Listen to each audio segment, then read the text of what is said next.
Véritable success story de la radio Espace Guinée, les grandes gueules, détentrices des meilleurs scores radio en Guinée, de la meilleure émission talk show, a donné le créneau horaire du départ au bureau et du retour à la maison, récoltant depuis des années consécutives le titre d'émission la plus écoutée en Guinée, toutes catégories confondues.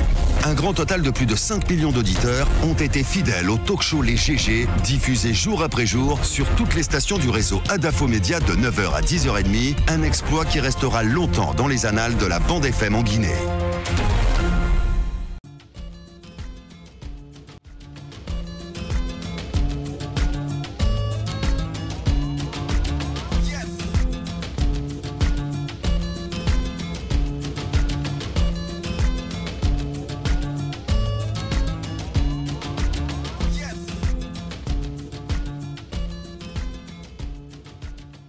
Merci de nous rejoindre dans la deuxième partie de cette émission. Vous le voyez à l'écran, notre invité qui s'est installé dans ce studio, M. Abdourahmane Sano, président de la PQD, alors que le climat politique en Guinée reste tendu à cause d'un regain de tensions et de violence consécutivement aux difficultés et contestations entourant le processus d'installation des conseils communaux et de leur exécutif.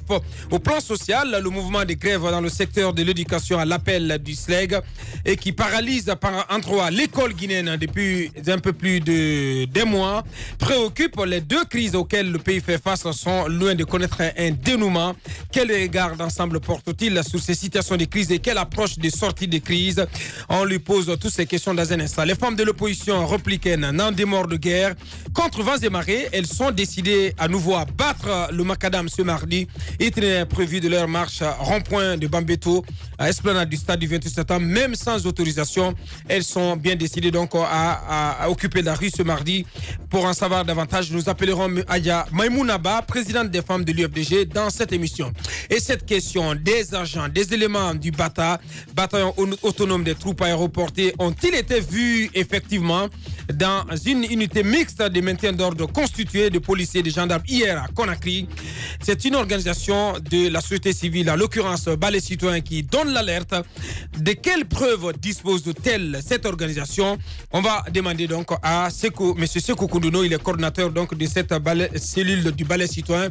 Vous allez l'entendre dans cette émission. Ma réaction? Absolument, sur la question du SLEG, la crise de l'école guinéenne. Je suis en train de voir petit à petit ça n'aurait même pas dû prendre tout ce temps-là. Si ça n'avait pas été une question d'ego et de personnes. La lutte est personnifiée. On a deux personnes désormais qui se font la guerre. On veut voir qui va remporter la bataille. Qui va faire la poussière à l'autre? C'est le Premier ministre. Et Souma. Ibrahima Kassori Fofana et Aboubacar Souma qui est secrétaire général du SLEG. Je pense que c'est là qu'on s'est retrouvé. Vous remarquez pourquoi je dis une question d'ego désormais. Alors, vous entendez de part et d'autre, écoutez, il faut que l'État revienne, ça c'est côté gouvernement. Je ne mettrai pas un copec. Cette personnification du débat, cette singularisation même du propos, ça n'arrange pas. Côté SLEG, vous allez entendre, écoutez, désormais, pour un rien, vous entendez, désormais les 8 millions sont désormais non négociables. Et vous savez, ce jeu où c'est négociable, c'est pas négociable, ça rappelle véritablement un jeu où chacun veut faire valoir sa personne. Si l'on en sortait et que l'on se disait, nous sommes prêts à écouter les propositions des autres, probablement on aurait trouvé du sens aux propositions du gouvernement. Et de l'autre côté, le gouvernement aurait trouvé un bien fondé dans les propos, dans les propositions du SLEG. S'il y avait cette ouverture-là, mais encore une fois, tant que l'on parle de personnes qui va être champion, qui va être valorisé, qui va être chantonné, comme on fait en Guinée, et qui va en sortir vainqueur, on n'en sortira pas. Bien. Allez-y, Jacques, un peu de mots. Voilà, un peu de mots. Je voudrais dire que, je crois, le week-end dernier, Aboubacar Souma avait mis sur la table l'idée du retour dans le jeu et des cadres, des ministres qui avaient présidé, n'est-ce pas, les négociations en début d'année. Antérieur. Gassama, Thibou Camara et puis Cheikh Talib Silla. Je pense qu'il faut quand même ramener ce genre. Mais il ne peut pas revenir comme ça. Il faut qu'il y ait une proposition concrète quand même à faire aux syndicats. De toutes les façons, il faut passer par là. Si c'est les trois là qui peuvent rassurer, n'est-ce pas, le SLEG, il faut passer par là pour... Il faut les mettre à contribution. Ouais. Mais en attendant, moi je voudrais insister sur ça. Il faut que les écoles privées soient sécurisées. Soient préservées. Il faut les sécuriser parce qu'on ne comprend pas assez ce qui est en train de se passer. Des élèves qui sortent pour jeter des cailloux sur des écoles. Il y a des enfants là-bas. Même sur des garderies. Il y a des bébés là-bas. C'est horrible. On jette des cailloux. Je pense que ce n'est pas normal. Bien. Ce n'est pas normal. Il faut sécuriser les écoles. Oui, Tamba. Justement, chez moi à la maison, c'est une petite anecdote comme ça. Il y a un enfant de 3 ans de l'école maternelle qui est proche de nous et qui est venu chez moi quand il y avait tout ce bruit et il a demandé dans une voix que vous pouvez imaginer, un enfant de 3 ans qui me demande, parce qu'en fait il y avait une totale débandade là-bas. Imaginez un instant que cet enfant n'ait pas su où aller se réfugier. Ce qu'il aurait pu en advenir, c'est un peu pour appuyer ce que la même scène est arrivée dans l'école où étudient mes enfants. Et ce matin, ils sont pas du tout prêts à reprendre le chemin de l'école. Ils sont traumatisés, franchement. Nous accueillons à présent notre invité. Monsieur Sano, bonjour. Bonjour. Bienvenue dans cette émission. Jacques Lewaleno. Alors, Monsieur Sano, d'abord, on va commencer par la crise dans le secteur de l'éducation. Vous voyez, la situation est toujours tendue. Il n'y a pas d'issue, il n'y a pas de négociation sur table. Comment est-ce que vous observez cette crise-là aujourd'hui, ce blocage qui nous empêche vraiment de reprendre les cours? D'abord, je voudrais vous remercier pour l'opportunité que vous me donnez m'exprimer sur ces problèmes qui pratiquement secouent le pays depuis quelque temps. Ouais. Et je voudrais aussi présenter mes excuses à vos téléspectateurs et auditeurs parce que j'ai la voix prise. C'est la médiation qui a fait ça? Non. Qu'est-ce qui s'est passé avec votre voix? Donc, en ce qui concerne maintenant la question qui est posée, c'est avec le cœur meurtri qu'on revoit encore cette crise ressurgir pendant que toutes les conditions devraient être réunies ou étaient supposées être réunies pour qu'on n'en parle plus. C'est une crise qu'on a suffisamment commentée l'année dernière et en début d'année. Et puis, finalement, grâce à l'intervention du président de la République, une solution a pu être trouvée et un accord a été signé. Je pense que cet accord devrait être au moins respecté. Lorsque je parle... Attendez. Lorsque je parle de respect, je ne suis pas en train de parler des termes et de l'accord même, mais de l'esprit de l'accord. Parce que déjà, c'était le résultat d'un dialogue, d'une négociation et l'amorce de la création de confiance entre les parties, l'État et le syndicat. Aujourd'hui, on se retrouve comme si absolument rien n'a été fait dans un contexte de plus en plus dégradant. Je pense que nous devons, tout le monde, se ressaisir. Quand vous dites que cet accord devait au moins être respecté dans son esprit, à quoi vous voulez faire allusion? Regardez, on dit que l'État est une continuité.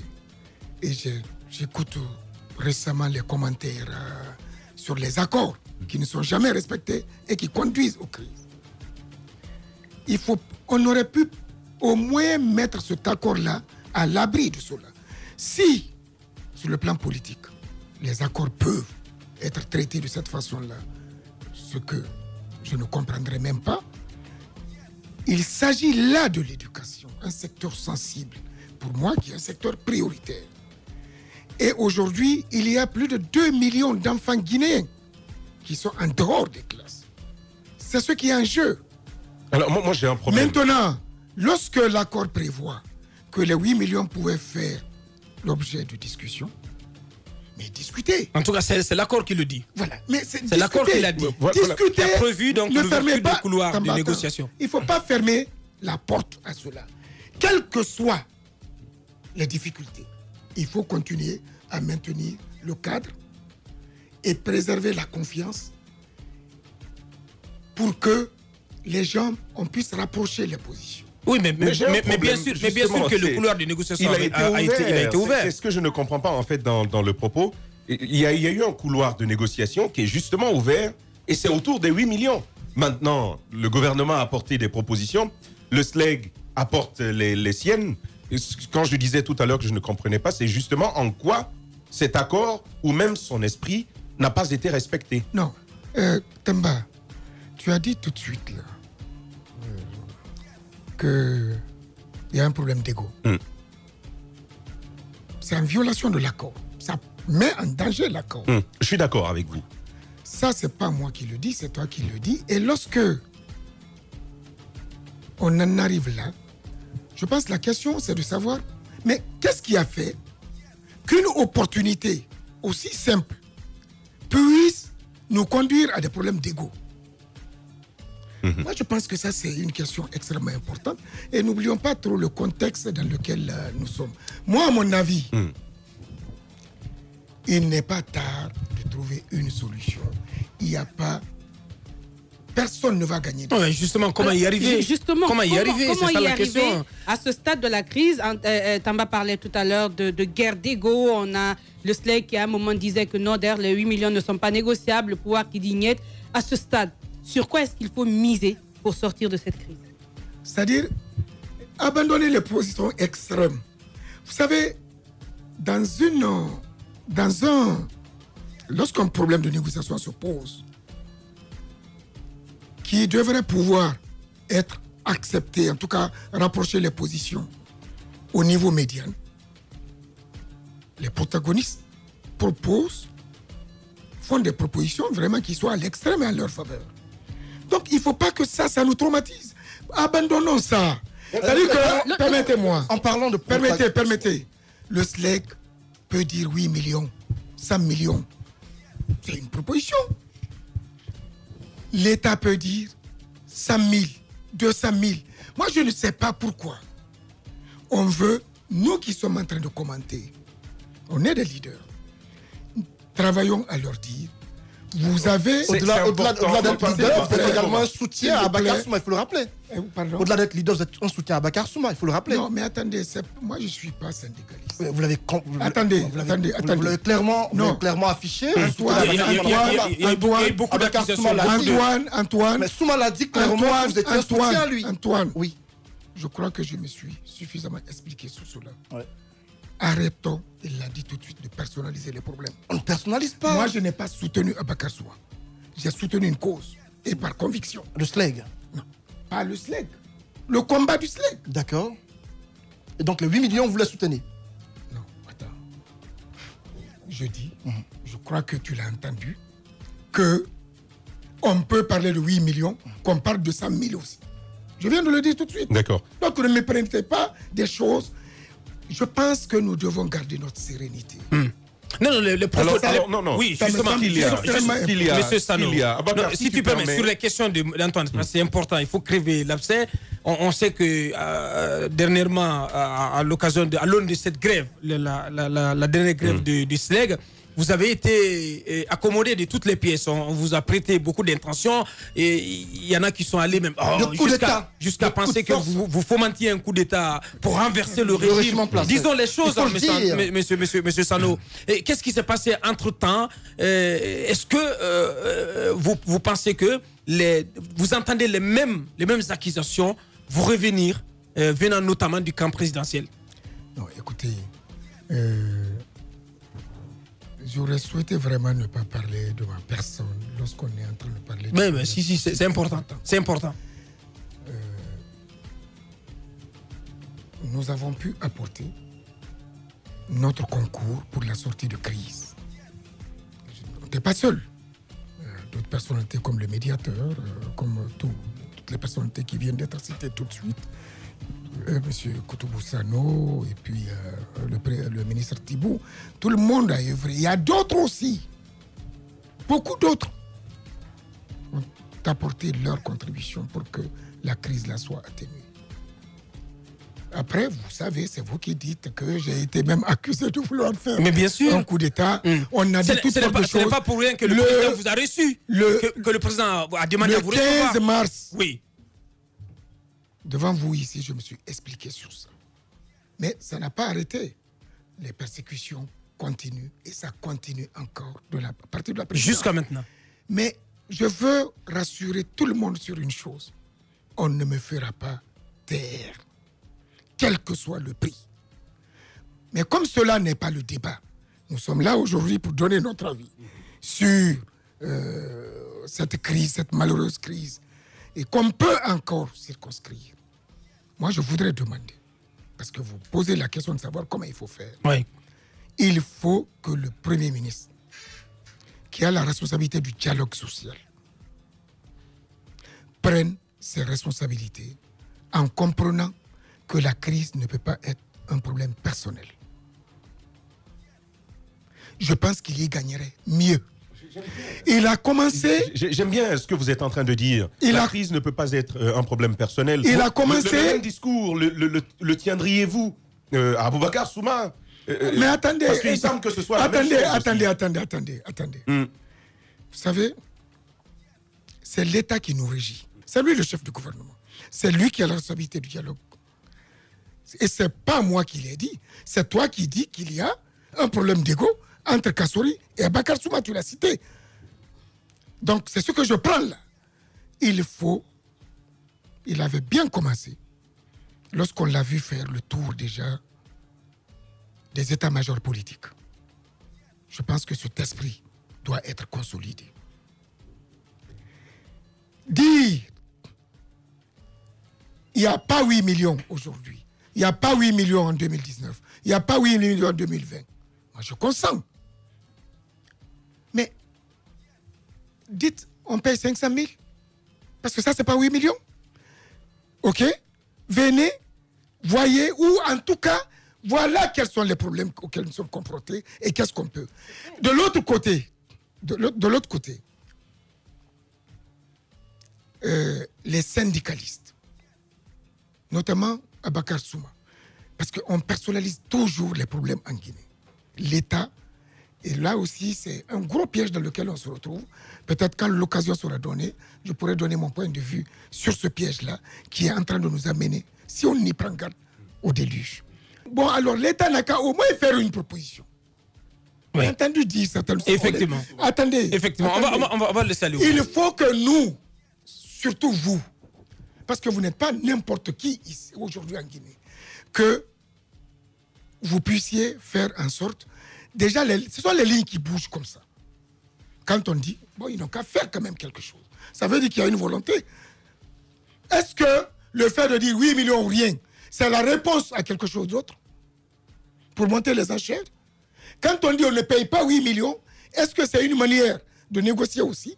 Ça, tout cela, moi, à mon avis, ce n'est pas des choses qui me perturbent. Les grandes gueules. Je pense que la force du dialogue doit être priorisée et que cela devrait pouvoir...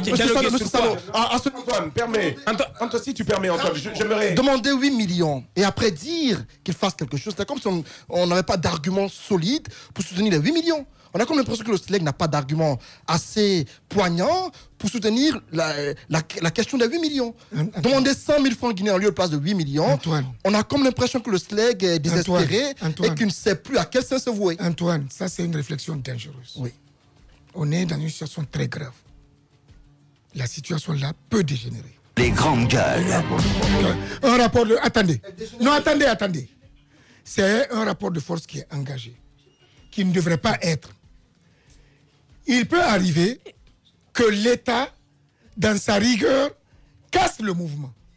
Le SLEG n'aura rien. 100 000, c'est mieux que rien. 500 000, c'est mieux que rien. 800 000, c'est mieux que rien. Quittez-vous, journalistes, dans la logique d'entretenir la confrontation. Qu'est-ce qu'on doit dire pour que dans le position se rapproche? Ouais. C'est ce qui nous semble être important. Que le SLEG de 8 millions, ça tombe à 100 000, ou ça tombe à 2 millions, ou 5 millions. Personne ne gagne dans ce problème. Je suis du même avis, mais je suis du même avis. Le débat ne doit pas se poser en ces termes. Ouais. Aboubakar, première observation avant de poser ma question. Moi, je pense que depuis que nous sommes là, nous ne sommes pas dans une logique de confrontation.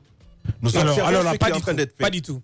Nous lisons les textes qui sont liés à ça et nous essayons de l'interpréter. On essaie d'apporter notre part à cela. Nous avons le droit d'avoir cette lecture. Nous avons le droit d'avoir. C'est en cela que je vous encourage. Non, parce que depuis le départ, gardez votre sérénité, sortez de cette logique de confrontation. Non, Monsieur Sano, on a l'habitude d'avoir des interviews avec vous, mais c'est important quand même de vous dire. Moi, je comprends que vous êtes dans une logique du médiateur qui doit éviter de frustrer une telle ou une telle partie, mais dites la vérité. On en a besoin quand la situation est grave à ce point. Parce que nous avons tous conscience que ça peut dégénérer. Et c'est pourquoi nous demandons tous les matins à l'État d'aller négocier. Et par le même moment, nous demandons au SLEG d'avoir une certaine flexibilité. Vous nous avez dit, c'est normal, on peut demander 8 millions. Moi, j'ai posé une question bien simple. Moi, personne n'est contre le droit de grève. Mais on pose la question, sur quoi repose la réclamation des 8 millions comme salaire de base? Vous connaissez bien la structure du salaire et les implications après, si on paie un salaire de base de 8 millions pour chacun. Mieux, je vais avancer pour vous laisser réagir entièrement. On vous dit, ce salaire de base, les 8 millions, il est négociable. Par 2 fois, on a entendu le SLEG revenir nous dire, d'ailleurs, ce n'est plus négociable. On comprend que l'on ait voulu monter les enchères. Réagir, monter les enchères. Mais quand on a un tel pouvoir entre les mains, je pense qu'il faut faire attention. Au-delà de cela, ce qui me dérange, c'est la forme. Et j'aimerais bien sûr vous entendre là-dessus. Aboubakar Souma est un syndicaliste comme n'importe qui. Mais il menace d'autres enseignants. Et il leur dit, si vous allez en classe, on va prendre vos matricules et on va s'occuper de vous. On dit à des enseignants, vous qui enseignez au privé, arrêtez d'enseigner au privé, comme ça on va avoir plus de force. Et on menace de prendre la fatwa contre. Voilà, et ça a été pris. Ouais. Ça a été pris à Aboubakar. Et ça a été pris à Aboubakar Diallo. Il y a même un enseignant qui a été battu à cause de cela parce qu'il n'a pas voulu suivre la cour. Alors, monsieur Sano, vous savez bien comment ça fonctionne. Encore une fois, sur la forme, et c'est important, est-ce que vous prenez en compte ces agissements qui méritent d'être recadrés? Tamba, je veux rappeler que je ne suis pas syndicaliste. Vous ne m'avez pas posé la question sur les 8 millions.